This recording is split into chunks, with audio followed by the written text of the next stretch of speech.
The Rights to Ricky Sanchez podcast is presented by DraftKings Sportsbook. Sign up for DraftKings Sportsbook. Use promo code RTRS. And brought to you by LL Pavorsky Jewelers, where Rights to Ricky Sanchez listeners go and get engaged. And Stateside Urban Craft Vodka, the official sponsor of the Corner 3 newsletter with Zoe. You can now order from 44 different states.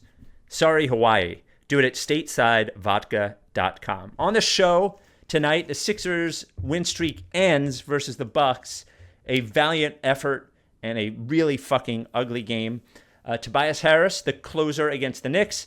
Daryl Morey is insisting that Twitter steal our podcast, and an all-star mailbag tonight featuring AU and Jason Lipschitz. And finally, Michael Bivens of Bell Biv DeVoe, a new addition, will join us, talk about the NBA. He is a big Celtics fan. Before we get going, I would like everyone to know that this is my flu game, this pod.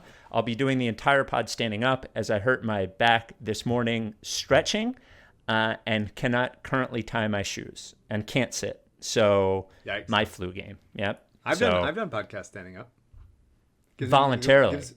Yes, voluntarily. Yeah. Gives you more little movement. Yeah. When on the radio, I always tell my hosts they should be standing up. You project better. You get a little energy. But not being able to sit is a bummer. In any case, without any further ado, Amos and the chef.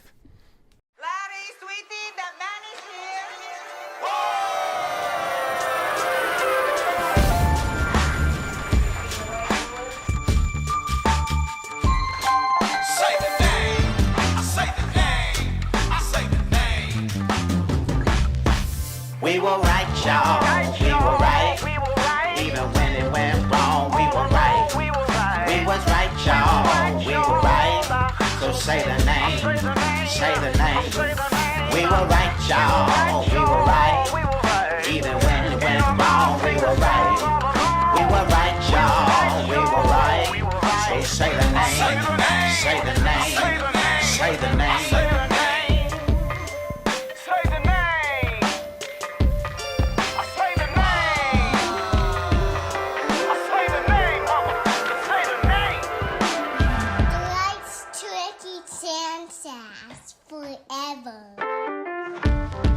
Welcome to the Rights to Ricky Sanchez podcast. I'm Spike Eskin, along with a guy who thinks he's better than me because he voluntarily did the podcast standing up a few times, Mike Levin. That's right. I am also partially vaccinated. I got it today. Oh, congratulations. Got number one. Alyssa also got number one. Feeling good. Mm-hmm. Feeling excited. This was an excitable game for it to happen, to get into overtime on a second half of a back-to-back. Yeah, you can't have a sore arm with something like that. You never know. Not sore yet. Sore? Not feeling anything. But I was wondering, should my heart be? Do I want to be getting this excitable? I don't know. No one gave me instructions. Maybe it's fine. I think you're all right. It's just maybe it's fine. Yeah, it's pretty much hydrate and take some Tylenol if you get a temperature. I think you'll be all right. So it was the game was ugly as shit. The second night of a back-to-back, it's such a weird game to talk. I was talking with CJ, our producer, before the show. It's a weird game to talk about because, okay, you're playing second night of the back-to-back against the Bucks. Yeah. The Bucks are hot, are playing well. I think the second best or the best net rating in the East. So you expect the Sixers are going to lose. On one hand, them keeping it as close as they did, playing tough like they did, on one hand, that feels good.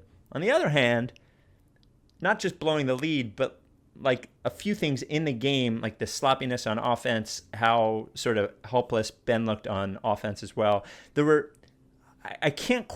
very close to, no big deal. Like the game, it's not a big deal that they lost. I had it down as a loss. But man, it really could have been a win, is where I am with it. Yeah, I feel that. I feel I enjoyed the Knicks game, which was also like a slugfest. Yeah. I just want to shout out how good the Sixers defense has been over these past couple games without Joel. Embiid. Yeah. Really impressive. Genuinely shocking. I do think that there's just more in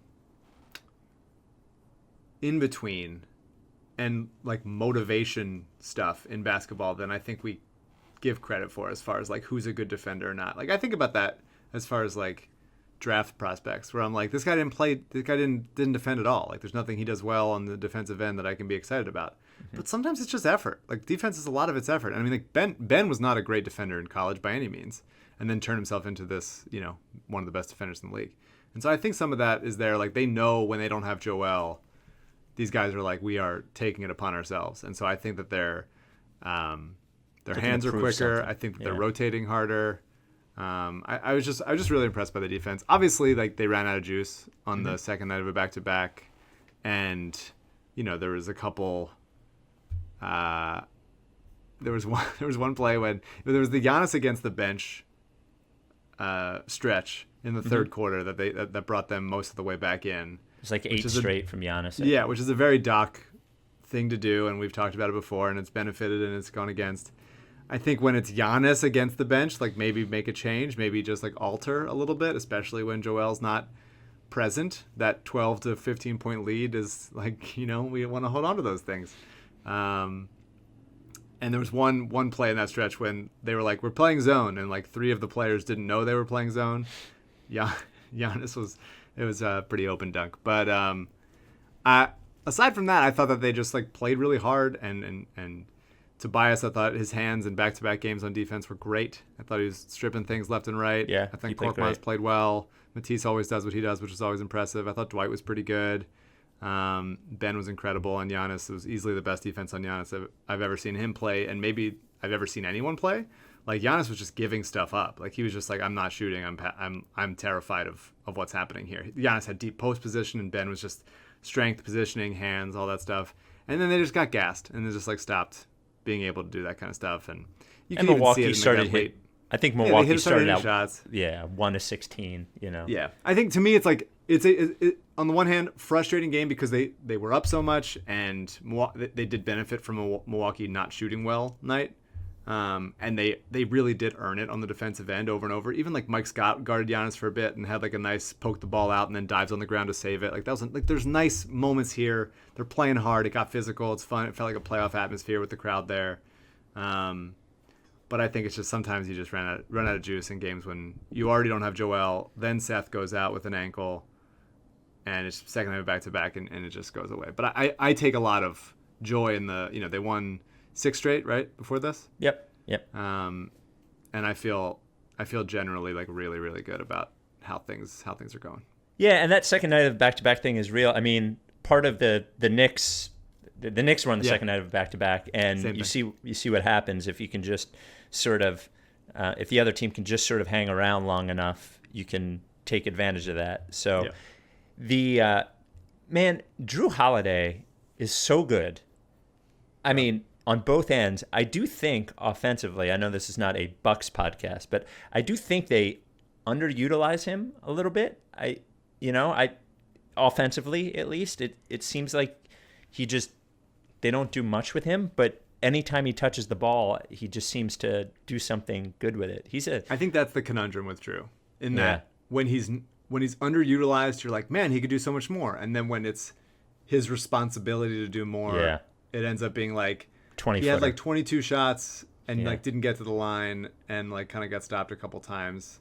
It just feels like he's in between of really good player, all-star type, close. Has been a couple times or once or twice, but I do think that like there's a limit to how far he can go because he's not crazy athletic, not crazy quick, doesn't have like so many moves in his bag, but around the rim, like he made a couple of really nice plays, a couple of nice finishes. Certainly helpful. Did a good job on Simmons in the post. Like he's a great player. I love Jrue. He's so big too. I mean, we remember him here when he was 20 years old. He's both in terms of like his physique, and he looks taller than when he was here. Man, he would have fit well here. For sure. Anybody like that would be really nice. But yeah, I think ultimately this game, like they got 8 foul shots, and one of them was on a technical free throw that they missed. 8 foul shots in an overtime game. And I think, Ben got 0.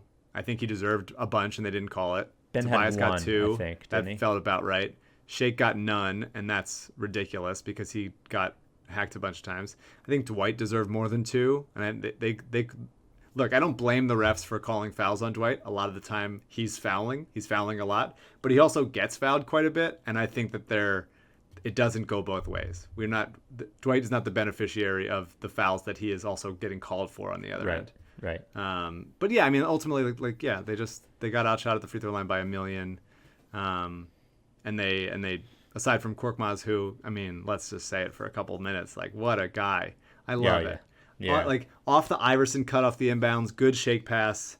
DiVincenzo gambles, terrible play. What was DiVincenzo doing on that play, by the way? Trying to get the steal, not knowing the situation, really bad. But Korkmaz takes his time, gets his big-ass feet together, not a replay of the confetti game, making sure that he's in that little in-between, gets it home, and then there's nothing happier on this earth than Furkan Korkmaz when he hits a crunch time three. Like, there's just nothing happier. And then he hit it from the exact same spot to start overtime. He's just great. And obviously, like, I've been a proponent of his improved defense over the past year or two. And there's limited offense, but like, he's a good player, and I don't know if he's going to stick around here for long enough. I think that if there ends up being space for him as a fine, bench secondary creator, I think he's worthwhile, and he's a good shooter. Streaky, but really, really good. But I love him. I have such affection for that little weirdo. I'd love for him to be here, honestly. I do love him. I'm happier, similar with like TJ and Cove, and I mean, Jeremy's a better player at this point, but like, I just want, like, I want these guys that we've lived with to at least get a big, nice contract. Like, and feel validated from the time when people are like, who the fuck is Korkmaz? And like, who the fuck is Shake? And all these people.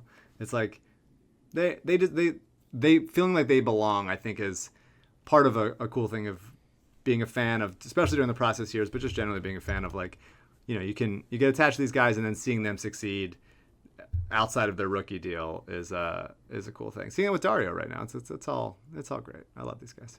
I wonder if Dario could get a 3-year, $10 million deal somewhere. I mean, not Dario, Furkan. I think that'll be. I think 315. I think he's hit enough big shots and gets hot, and his defense legitimately is improved. I know it's not. I know that's my thing. I know I talk that's about, like, mediocre defenders getting better, but like, straight up, like, he is, and you see it with Tobias. You see it, right?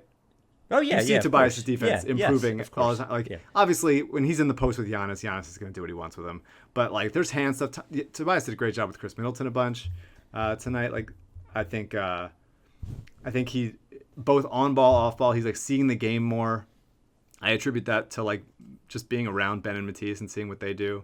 I love Tobias on defense, and it's tough because I was thinking this earlier in this game because he had a really tough game. Like, he just didn't have it tonight.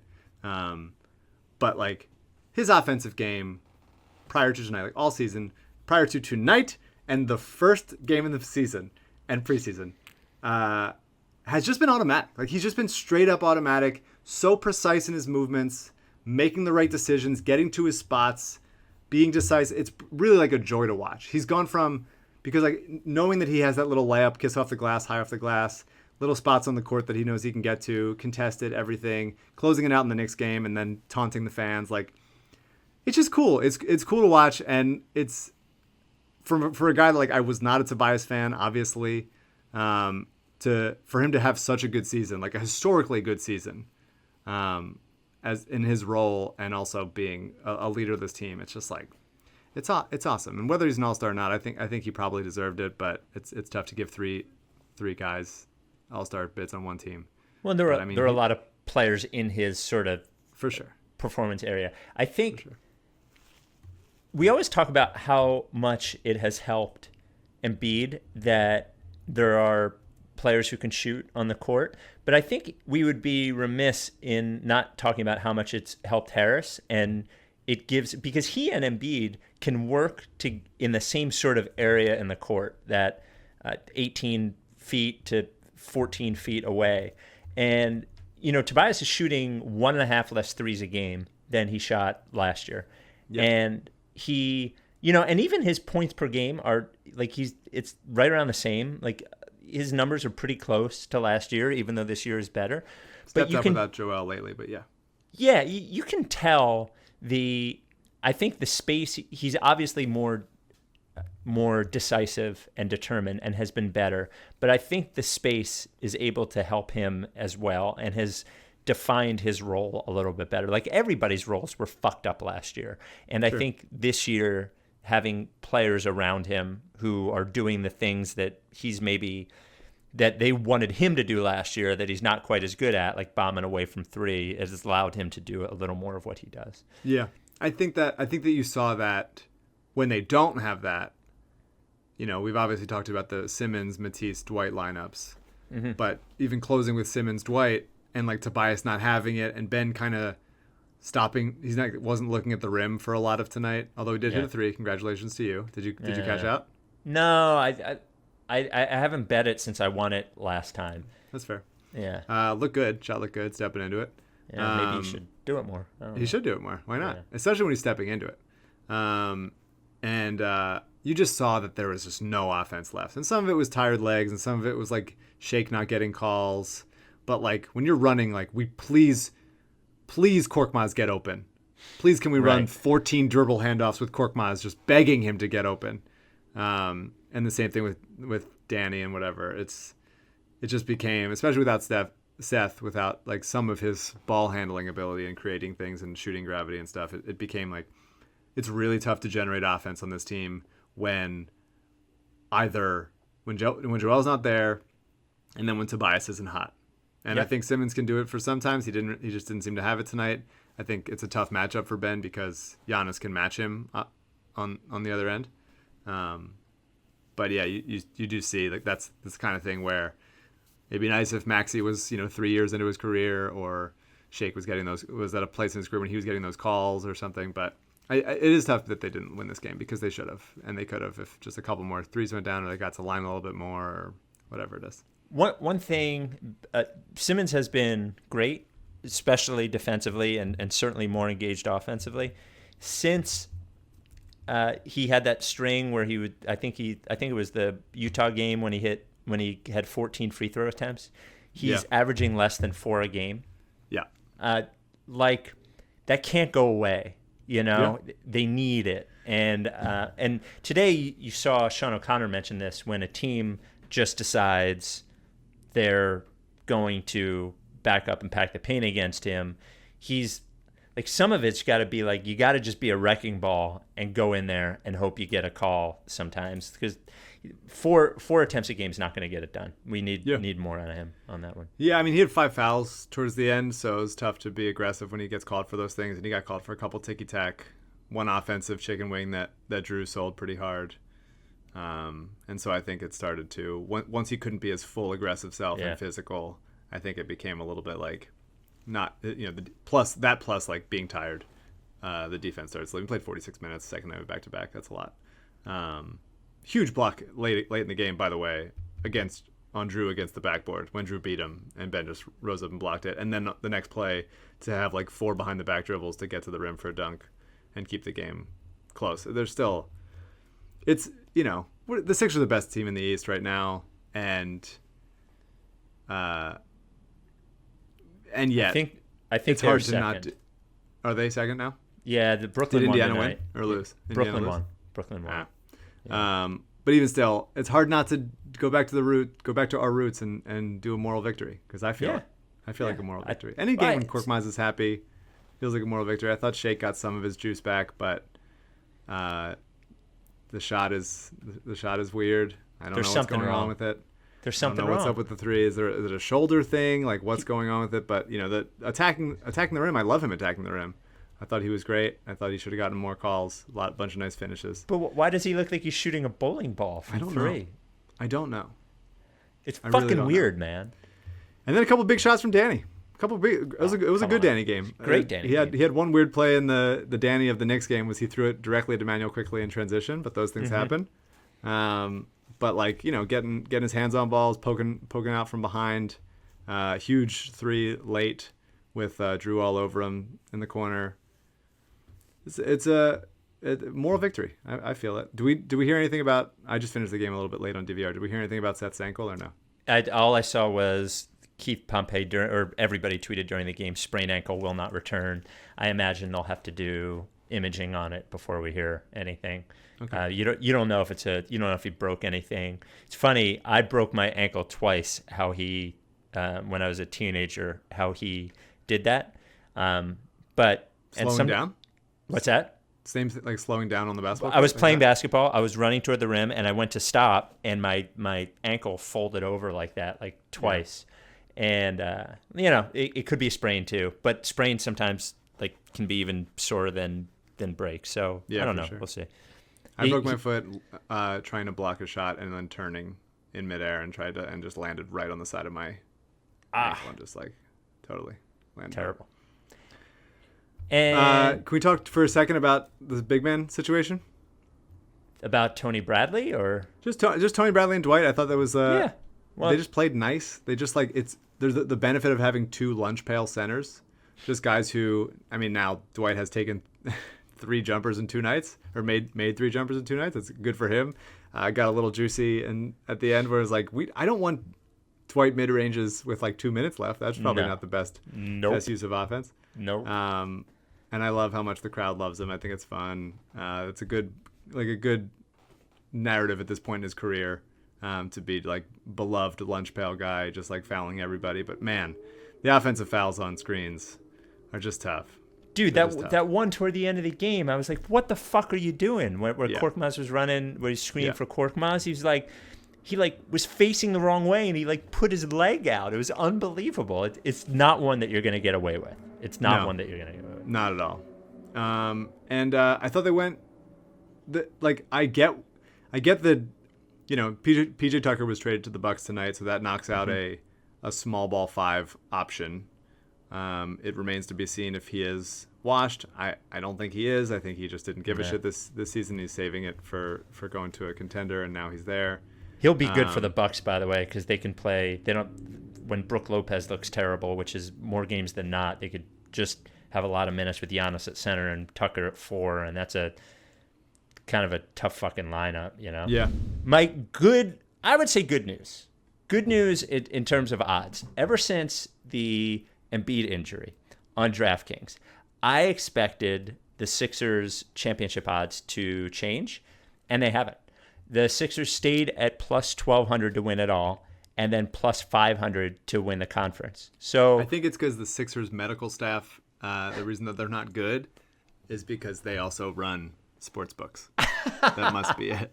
It's got to be it. They have too many jobs, too many responsibilities. Yeah, so the DraftKings odds makers are there in lab coats, and with stethoscopes and medical masks. Just which one's the side job? Being a doctor or being a line maker? Each job thinks that they're not the side job. If you don't know who the side job is, you're the side job. Along with having the best medical sports book in the world, DraftKings Sportsbook also has DraftKings Casino and Sixers Blackjack. That's right. You're playing blackjack on the DraftKings app, whether it's the casino app or the Sportsbook app. You get a Sixers table there, and it makes you feel like, hey, I'm betting with the Sixers. If you're going to play, I love playing blackjack on DraftKings. It's a fun way to play blackjack on DraftKings. They're an official partner of the Sixers. That's how that happens. Download the DraftKings Casino app right now. You can play. You can also play in the Sportsbook app. In the casino, there's slots. There is blackjack. There's live table blackjack where you can see a live dealer on video. It's wild. Roulette, all that stuff. Based right here in the U.S., so you deposit, it goes in there. You can feel confident. You take out the money, it comes right out. Download the DraftKings Casino app now. Use promo code RTRS to get a deposit bonus up to $1,500. That's promo code RTRS to earn a deposit bonus up to $1,500. And if you take advantage of this right now, DraftKings will give you $10 in free credits. That is code RTRS to get these offers. Must be 21 or older, Pennsylvania only, in partnership with Hollywood Casino at Penn National Racecourse. Restrictions apply. Deposit and bonus amounts requires 10 times playthrough at various contribution rates. See DraftKings.com/sportsbook for details. Gambling problem? Call 1-800-GAMBLER. If Houston buys out DJ Augustine or just waives him or whatever it is to get the cap working, that is something I would be interested in the Sixers seeing, because good ball handler, solid guy, good leadership. People love playing with him, and a pretty good shooter, and also kills the Sixers as always. Those guys will come here and he'll shoot 21% from 3, and that'll be fine. But the kind of guy that, if Lowry is not available or not for the right price, that's an interesting option. But without PJ Tucker, they went to small ball 5 with Mike Scott. And I thought he played really nice defense. I thought he had I mentioned the diving on the ground. I thought he had a huge rip of Lopez and was battling him down low and had a nice play, 2 steals. But when Mike's not hitting, it's just really tough.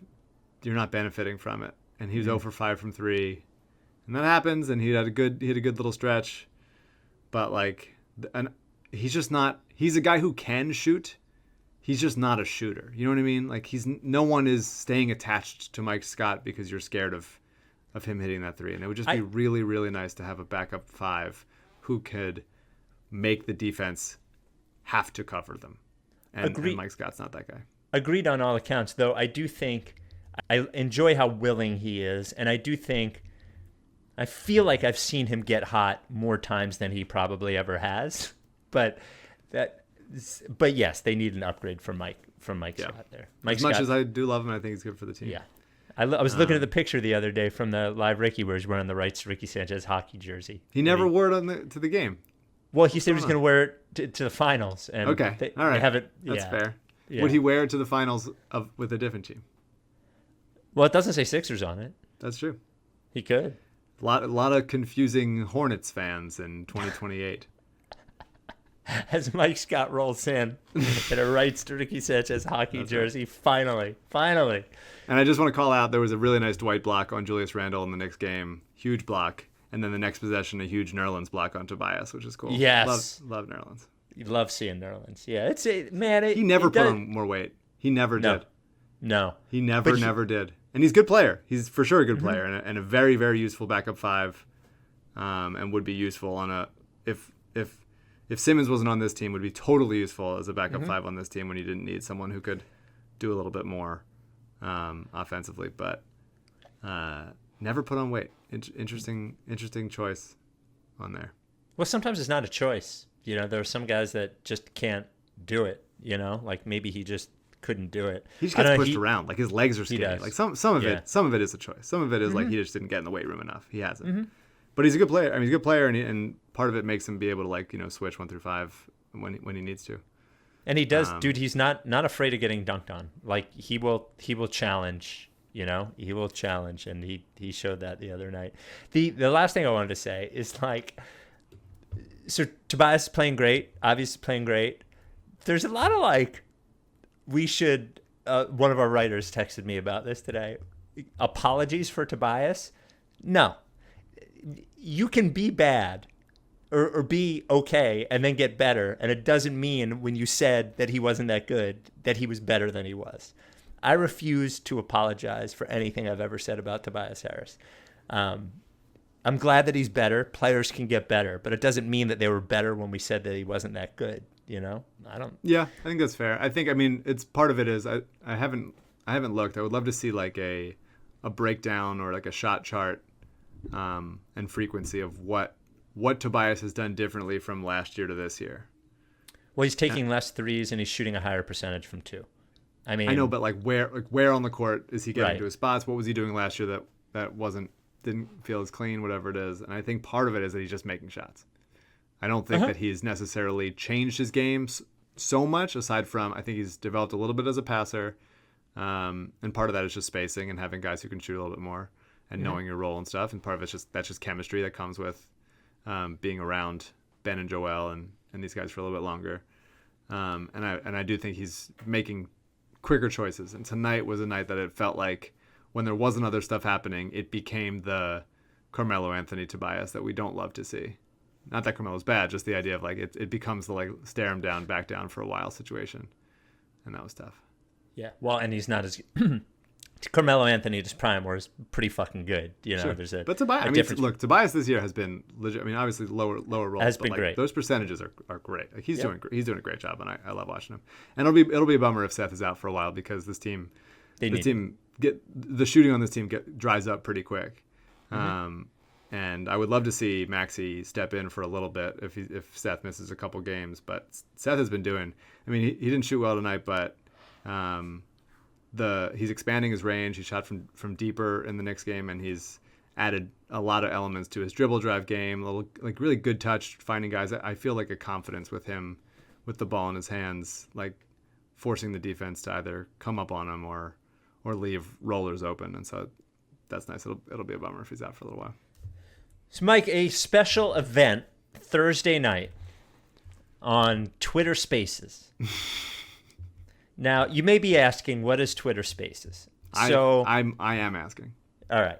So above your timeline on the app on the phone, I don't know if this exists on the web version. They're the things that they stole from Instagram. The little things. What are they called? Little things circles. from Instagram. The top things. What's the thing with Instagram? You do a post or you do Stories. a story. So Twitter stole that thing and it's up top. But you can talk in there, audio, and it's called Spaces. So we were not everybody has that. Everybody can listen to it, but not everybody can do it. So I looked, and somebody from Twitter showed me how to do it. So we were talking a couple pods ago about somebody emailed about what would happen if the NBA just took away the 3-point line. And then we were talking about lowering the number of threes on the last pod. And Daryl volunteered to do a Twitter Spaces with us and talk about it instead of just coming on our fucking podcast. And I'm going to teach you a lesson, Daryl, because I'm going to record the fucking thing and put it on our podcast. So you're not getting out of that. But it is Daryl, me, you, and his friend Hugh, who we don't know, right? But he actually is verified. You're not. Thank you. Hugh Howie. I don't know if it's Howie or Howie. I'm sorry, Hugh. And we're going to talk about it on Twitter Spaces on Thursday night at 9 p.m. Eastern, 6 p.m. Pacific. So, are we just talking about that? Is there parameters? Have parameters? Well, that's been what he set? said he wanted to talk about. You know, I don't want to fucking lie to him, you know, and have him. I don't know. I mean, what else do you want to ask him about? I don't know. We haven't talked to him since he became GM of the Sixers. Feels like we have some questions. Yeah, I think I want to know if we deserve any credit for it, I think, is one thing that I think we need to get out of the way. It's a week before the trade deadline. But maybe we'll talk about this first and then see how long. He shouldn't be doing this. No. He has better use of his time. It's fucking, he's either brilliant or a total moron. I can't figure out which one. So it'll be on. Are you going to be hosting it? Are we doing it like it's a podcast? How are we? Well, yeah. I mean, we're just going to start talking, but I don't know. He's Mr. Let's Do It on Twitter Spaces. So I don't know. You fucking host it, Daryl. Send us. You have our email addresses now. Send us the prep sheet. Okay. I want to see the prep sheet, Daryl. I want to see your notes. I want to see where are we putting the sponsors in. We're doing sponsors for Twitter. No, not for Spaces. Maybe when we stick it on the podcast, because not everybody's on Twitter, obviously. Only 10% of the population, maybe 80% of our listeners, but 10% of the population. So, and here's the other thing: is that once you're off, it's not there anymore. It's not archived in any way. Oh, so it's a live thing? Yeah, it's live. Okay. Yeah. So. All right. Well. All right. We'll see how that goes. So, a couple of. I don't know, not much to say. One thing we addressed earlier, that Milwaukee traded for PJ Tucker, takes him off the board for the Sixers. I am fully on team no big trades for the Sixers for the deadline. I'd be fine with a second and something for George Hill, add like a guard, but I don't want to trade a bunch of stuff for Kyle Lowry. I just don't. I'd rather wait till the offseason, get a player that we know can be here and we know is got a little time left. And if that's going to be our bullet, I'm not trading a couple of first-round picks or anything for Kyle Lowry. So that's sort of where I am. I don't know where you are. Yeah, I don't know. I keep going back and forth. I think Kyle Lowry would make this team a legitimate championship, not just contender like in the mix, but like if Embiid comes back, I think like maybe the odds-on favorite. No. Just because the fact that no other contender has a real guy to stick on Joel. And unless you believe in Brook Lopez, and I don't think really anybody can stick on Joel at this point. But I also feel, I can't tell if I feel a healthy amount of preciousness with our guys and not wanting to lose them. Like I think Matisse has been excellent lately. Mini 3-point resurgence aside, I think his defense has just been really, really good. And it's his second year in the league. He's going to keep getting better. and I really would want to see what that becomes on this team. And also I love Shake, and I love, and I think Tyrese is a good player, and kind of trading him when he's out of the rotation is a little bit maybe selling low on him. I don't know. But it's also like, well, it's Kyle fucking Lowry, and if the deal is to have him retire here for a 2 or 3 year deal after this season, then like you're gonna have to trade something, and there's other guys that are gonna want, other teams are gonna want Kyle Lowry. The best circumstance, I think, is Toronto keeps losing, and they go, hey, we want to get something for Lowry, and Lowry's people are like, he only wants to go to Philly. Well, that's not gonna happen. And then that happens. I mean, it might. I think it might. I only want to go to Philly. Come on, man. He ain't gonna want to go to Miami or LA or something. He is a person. He's from here, and he could come in and start right away on a championship contender. I don't think he would. I guess you could say he would do that in Miami. I don't think it would happen in LA, although the Clippers, I guess. But they have nothing to trade for him. Like I think Philly might be the right of like, Kyle wants to go here, and also we have to get stuff. Legitimate value to trade for him. But yeah, all right, rank these guys. We've done this before, but at this point, Shake, Matisse, Maxey, and this year's first-round pick. I want to give credit to somebody in the mailbag who specifically asked us this question. Okay. Yeah. Is this the mailbag that we're doing tonight, or the mailbag? Well, you know what? I think it's in the pod that'll come out Saturday, so we'll give him credit then. It's some Reddit guy. Anyway, Shake, Matisse, Maxey, and the first-round pick. Those are the what you're asking me to value. Yeah. I would value, keeping in mind that this draft, I know you're not a draft guy, but this draft is, especially at the top, maybe not so much in the depth, but in the first 12 is significantly better than this past draft. Yeah, we're not going to have one of those picks though, so. Yeah, but you could do a trade up situation, but yeah. So I would value, still bowling ball shooting aside, Shake number 1. I would value, in a world where you get Kyle Lowry, though. Yeah, but still, Shake becomes a little less valuable, or at least a little less necessary, deeply necessary, like he is now. Sure.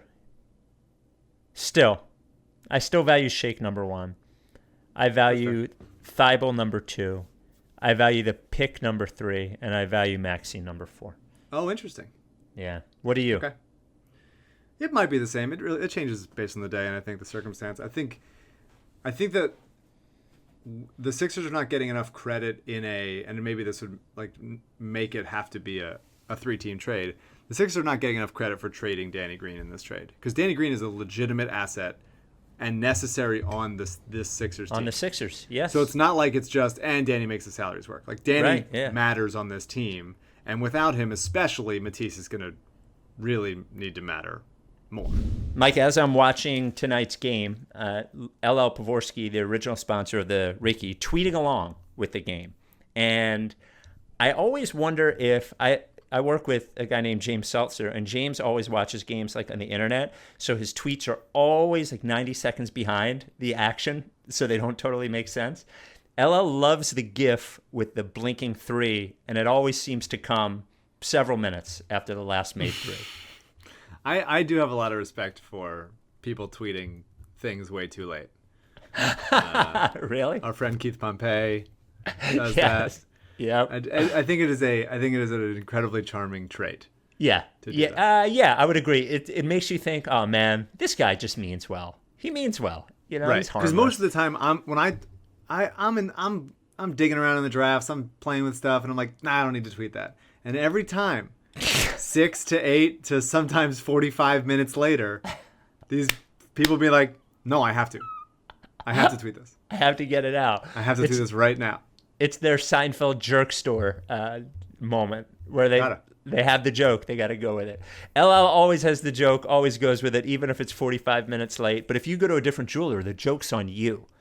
That's right. LL, the official jeweler of the rights to Ricky Sanchez, 211 engagement rings sold to rights to Ricky Sanchez customers. I still haven't heard from number 200 about me marrying them. I'm not offended at all. I don't need to marry them. I threw out the offer. I'm just saying, you can't go to anybody else, and that's the rule. Good for them. What, for not reaching out to me? For being like, I'm not fucking. Look, you can get the ring from your podcast guy, but the podcast other guy, the main podcast guy, is not marrying us. Get the fuck out. I absolutely do. Yeah, absolutely. I hope they both said no, by the way. I hope it wasn't. Usually it's the groom being like, well, we could get. I just hope the bride was like, absolutely not. No. I think both is the right call. Good. We've come to this decision together, and neither of us wants this. LL, if you go to buy a ring from him or anything, wants to do it by appointment with you so he can spend the right amount of time with you. He cares about each customer. It's nice because you go into a lot of the jewelry stores, whether it's in a mall or in the city, and there's just salespeople everywhere. You go into LL Pavorsky Jewelers, it's just with LL. You can do it online. You can do it in the store. You can do it on the phone. That sounds dirty.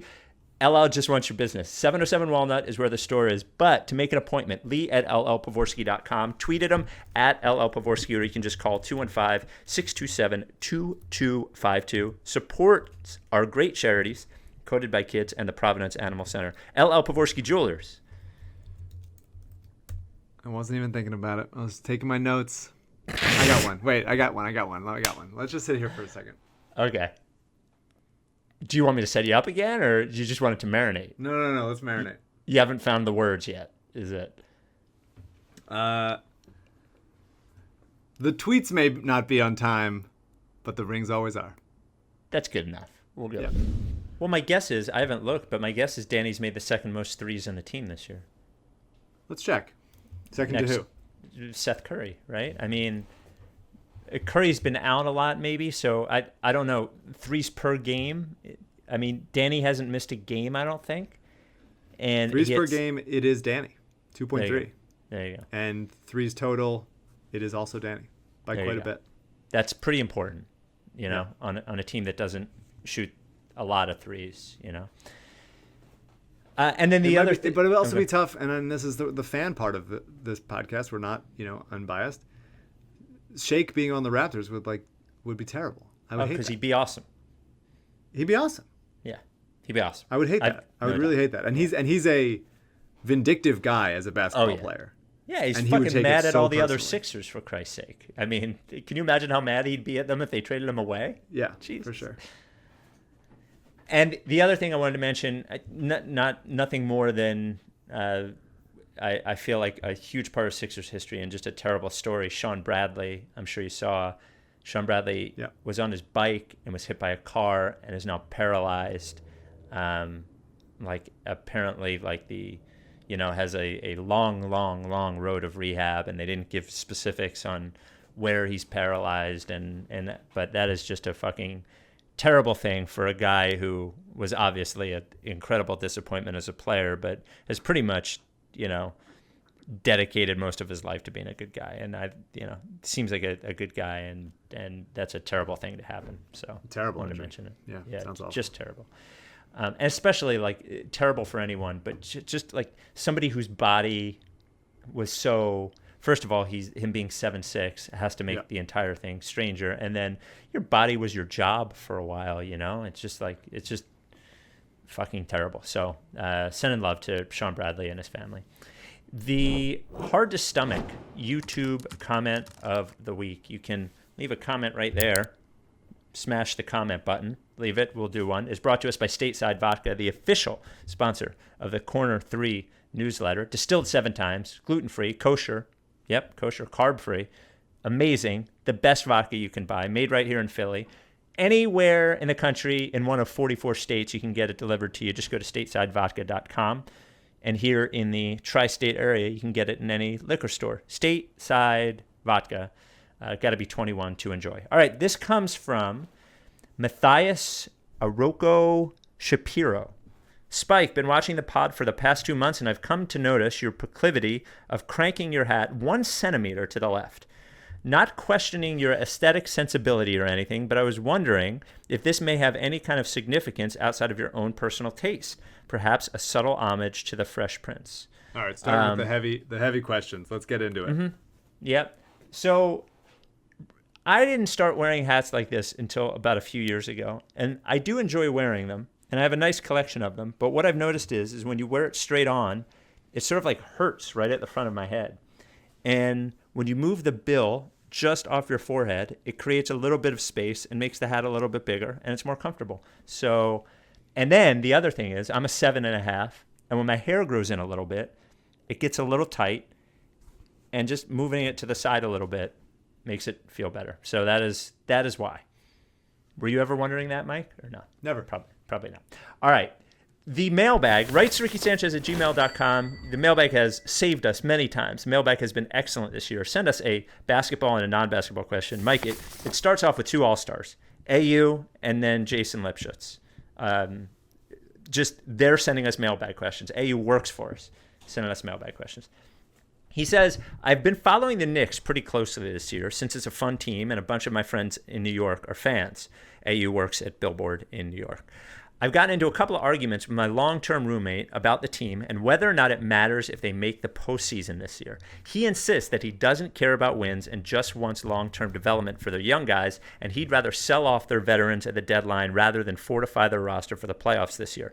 I think that as a team that hasn't made the playoffs in 8 years, the Knicks have a responsibility to at least try to make it this year once they're already this close, at least in a way that doesn't involve any shortchanging of the long-term future. And then once this year's done, they can do further retooling in the offseason like OKC did last summer.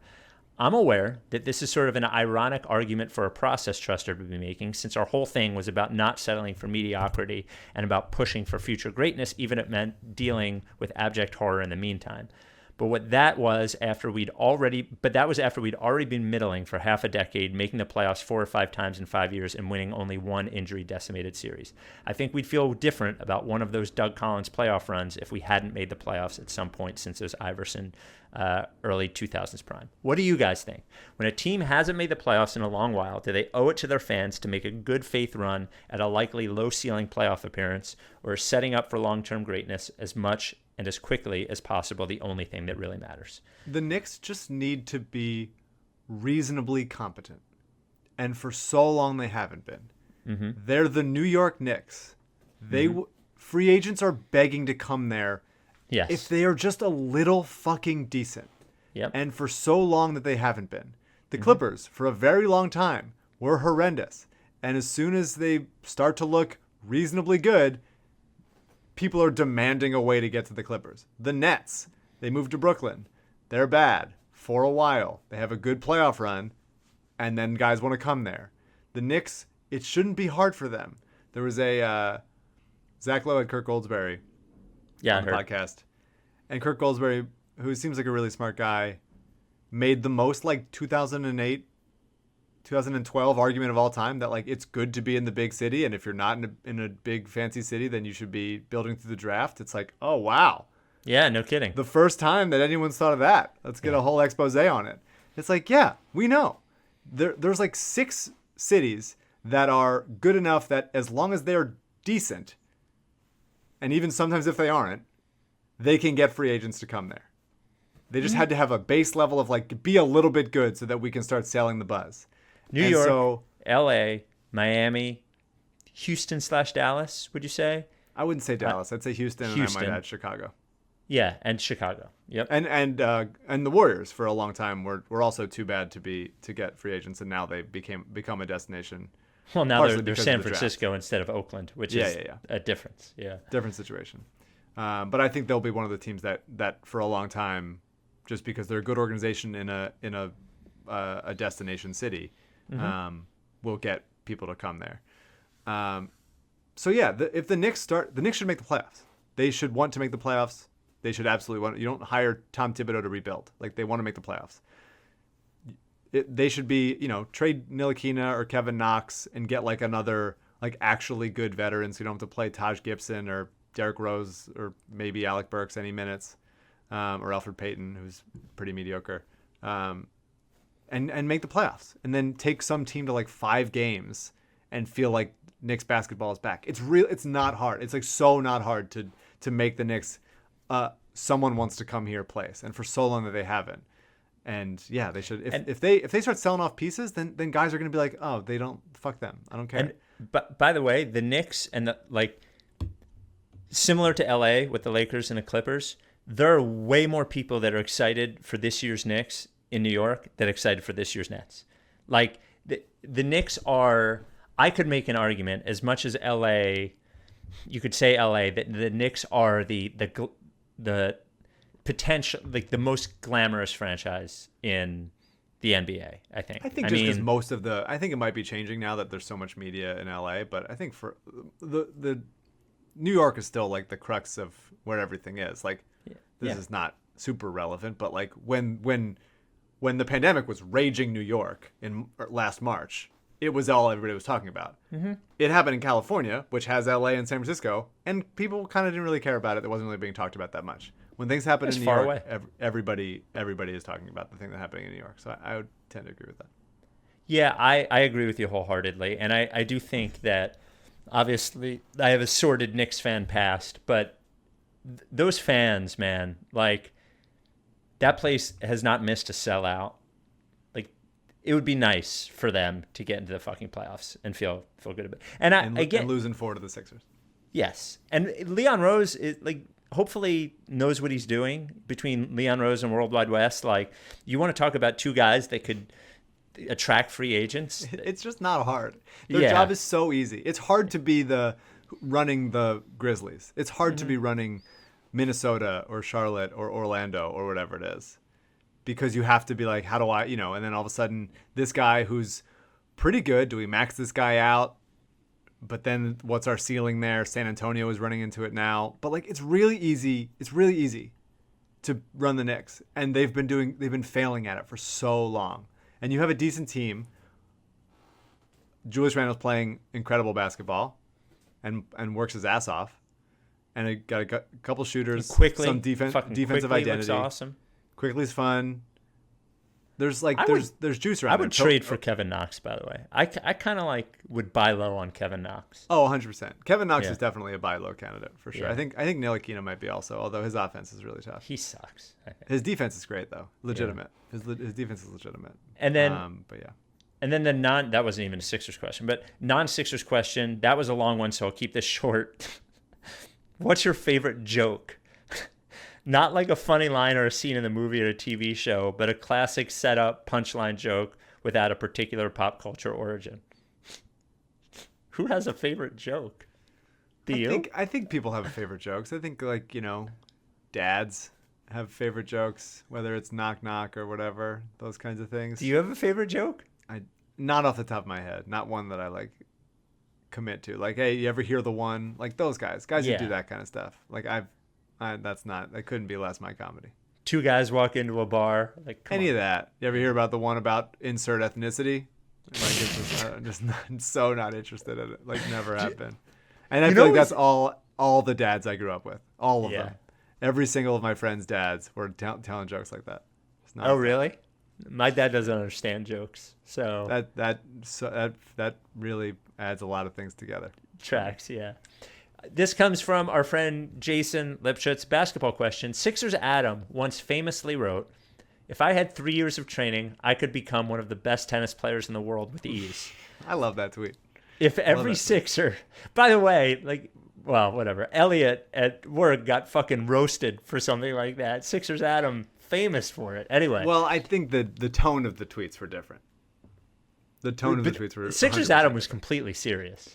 But it's such a ridiculous thing in a funny way that it was written in a funny way, and Elliot was not. Elliot was out of touch and overinflating his ability to be a professional athlete. I love Elliot's tweet. It's one of my favorite tweets of all time. Anyway, if every Sixer had 3 years of tennis training, who would be the best tennis player? Would any of them be better than Sixers Adam? I mean, it's Thibault. Yeah, has definite tennis vibe. Yeah. I feel like Joel's good at everything. Yeah, but he's so big and you have to be quicker, I think. I think Joel would be good at it, but I think Thibault could be really good at it. I wonder what hand Ben swings a racket with. Oh, come on. We know what hand he swings the racket with. Fucking crazy. The hand he does everything with. And then non-basketball question. For the rest of your life, would you rather be able to eat only top 10 the foods from only the top 10 foods from Sixers Adam Foods list, or only be able to listen to AU's top 20 favorite songs? The AU list is only theoretical, but widely coveted, of course. I'd go AU. I feel like I trust AU's most of AU's taste in music. Sixers Adams list is unhinged, and I do love it, but I would put that on somebody else. Let me tell everybody about AU for a second here, who writes about music for a living. He doesn't have bad taste, but he has really terrible music takes that are wrong a lot of times. And he purposely picks songs that aren't, like, he says are better than they actually are. I would clearly take Sixers Adams Foods over only listen. Now, music is very important to me. I could never listen to AU's top 20 songs. Like, fucking pop punk bands that never made it list. Absolutely not. No chance. I'm not listening to AU's list. This list is likely terrible. There's no chance. I would absolutely take Adams Foods. This comes from Josh's, and that's his name, Josh's. He specifically wrote it out. Hey, Spike and Mike, I've really been enjoying the addition of Michael Bivens to the pod. It's nice to hear someone with a different perspective on Vincent Poirier's potential. That said, it got me thinking about how we view others we don't know in real life through the lens of their admitted personal likes and dislikes. So my question is this. Is there anyone famous or semi-famous that you like outside of sports commentators whose negative opinion about the Sixers, and specifically about the process, would make you feel differently about them or their work? Everybody. Anyone. Every single person. It's the right answer, isn't it? Yeah, I mean, like, if you feel strong enough to have if you don't have an opinion and you're just like, oh, that seems weird that they would lose on purpose. Like, if you're not properly educated on what it was, then it's like fine. But if you feel like if you feel like I have a good handle on the process and I think it was stupid and their fans are rubes and whatever, and there's new people randomly, I almost feel like they're computer generated, that spring up on Twitter that want to argue about the process every single day. Yep. Every single day. New person. Who is this? I have no idea. He's arguing with everyone. And if someone I liked and respected on a... I really don't talk about the Sixers much outside of this, and especially not the process. Like, I try not to at all. And it's partially because, like, I have a high opinion of myself and my basketball takes, which is obviously annoying. But the truth, like, I don't, random casuals that I either work with or interact with or meet with or whatever that want to, like, talk about basketball.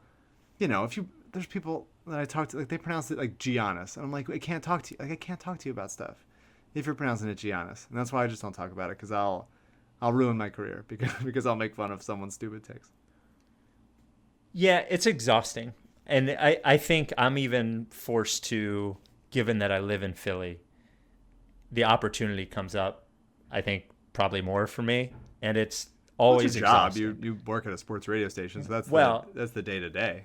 Yeah, I mean, my job is to run the radio station, help the host. Like, thankfully, God bless my hosts, I have no idea how they do it. Like, I don't know how they do it for 4 hours every day. And then every place they go, people want to talk about it with them. I have no idea. It seems horrible to me. And I remember, speaking of finding out somebody and this wasn't even about the process, but I found out that the singer from Pavement, Stephen Malcolmus, who is a big basketball fan, was a Ben Simmons isn't really a rookie guy. Yikes. And that made me so mad. And I don't even care. Yeah, but it made me mad. Yeah.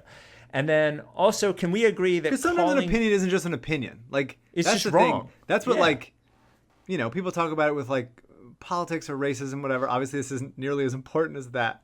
But sometimes an opinion is revealing of the kind of person you are and the way that your brain works. And if your brain works in a way that you want to wear a Ben Simmons isn't a rookie shirt, then something's wrong with you, and I'm judging you for it. It's not just, I don't like, oranges. It's different than that. It's different than that, Spike. Can we agree that calling Furkan Korkmaz the fork and shouting at players to, quote, feed the fork when he's got the hot hand? I don't mind it. I'm not going to push it. But if it happened organically, I'd be okay with it. But I'm not going to push it. And then final email. This comes from Matt. Mike, this is about you. Hi, Spike. When Mike finally decides that it's time to cut his hair, you should talk him into auctioning off locks of it to Ricky listeners as a fundraiser for Providence Animal Center and or Coded by Kids. I feel like there's a number of people who listen to the pod who would love to own a small piece of Mike's hair. It would be an ultra rare piece of Ricky memorabilia. To be clear, I personally have no interest in owning a lock of Mike's hair. But my sense is that those other idiots. My sense is that I might be in a minority among podcast listeners. What if we could weave your hair into like a T-shirt? No, that's not gonna happen. I might try. Did we talk about this? I tried to donate it or something. Locks of Love. Did I talk about Locks this of with you? Love. Yeah. I don't know. Do they want sort of unkempt, long, I think flowing, they'd wash it.